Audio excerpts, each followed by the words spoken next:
پچھلے کچھ عرصے سے پاکستان کی تباہی کا بین بجایا جا رہا ہے، راگ بجایا جا رہا ہے. دنیا بھر میں بیٹھے پاکستانی کہہ رہے ہیں پاکستان لٹ گیا، مٹ گیا، پٹ گیا، ختم ہو گیا، برباد ہو گیا. اور سیاسی بنیاد کے اوپر پاکستان کی بدنامی کا کوئی موقع نہیں چھوڑا گیا. دو باتیں ہیں، پاکستان کا استحکام اور پاکستان کی اکانومی. پاکستان کا استحکام تو طے ہے، اس کو کوئی کچھ نہیں بگاڑ سکتا.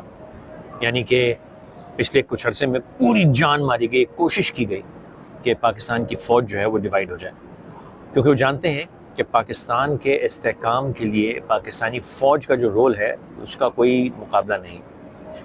یقیناً پاکستان کی فوج میں ایسے لوگ آتے ہیں جو غلطی کرتے ہیں، اور ماضی میں ایسی غلطیاں ہوئیں.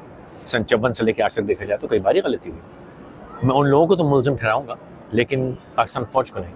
وہ یوں کہ پاکستان فوج کا بنیادی مقصد پاکستان کا استحکام، پاکستان کی حفاظت ہے، اور وہ کرتی رہتی ہے. چاہے وہ انٹرنل ہو ایکسٹرنل ہو، حملہ باہر سے ہو چاہے حملہ اندر سے ہو، وہ سنبھال لیتی ہے. اور الحمدللہ پھر کریکشن آئی اور اس نے سنبھال لیا، اللہ کا شکر ہے. اب آتے ہیں پاکستان کی اکنامک وائبلٹی کا، یعنی اکنامکس کا. یقیناً بہت سخت ریسیشن ہے، بڑے برے حالات ہیں، دنیا بھر کے برے حالات ہیں، لیکن پاکستان کے خصوصی برے حالات ہیں کیونکہ ہماری کرنسی کا بیڑا غرق ہوا ہے اور بڑا پریشر ہے ہمارے اوپر، پبلک اسپینڈنگ نہیں ہے وغیرہ وغیرہ. اس کارنامے میں وہ جو پروپیگنڈا پاکستان کے خلاف کیا گیا پچھلے کچھ عرصے میں، اس کا بہت بڑا ہاتھ ہے. لیکن قسمت کی بات، قدرت کی بات کہ دنیا میں ہوا کا رخ بدل گیا، اور اس ہوا کے رخ بدلنے سے ہر چیز بدل رہی ہے، اور پاکستان بھی بدل رہا ہے. ایک زمانے سے کہا جا رہا تھا کہ یہ پاکستان بس ڈیفالٹ ہونے والا ہے، بھائی اب گیا تو کل گیا تو آج گیا تو پرسوں گیا. اللہ کا شکر ہے پاکستان ڈیفالٹ نہیں کیا، الحمدللہ کبھی کرے گا بھی نہیں. کہ پاکستان کا جغرافیہ، پاکستان کی عوام، پاکستان کی قوم بڑی ویلیوبل ہے دنیا کے لیے.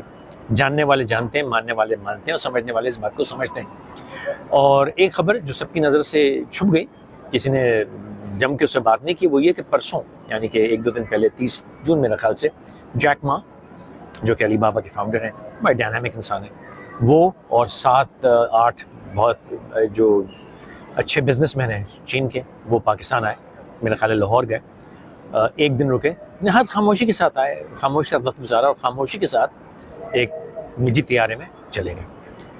کوئی اطلاع نہیں، کوئی خبر نہیں، کسی سے ملاقات نہیں کی، اپیرنٹلی اوپنلی کسی سے ملاقات نہیں کی.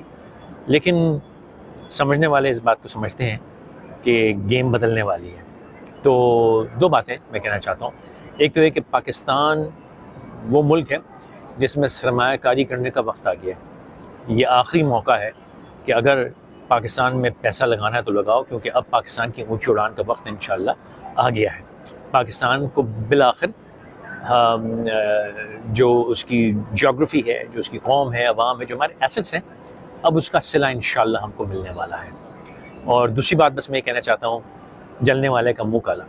وہ لوگ جو پچھلے چند ماہ سے رو رہے تھے کہ پاکستان پٹ گیا، برباد ہو گیا، مر گیا، دور فٹے منہ.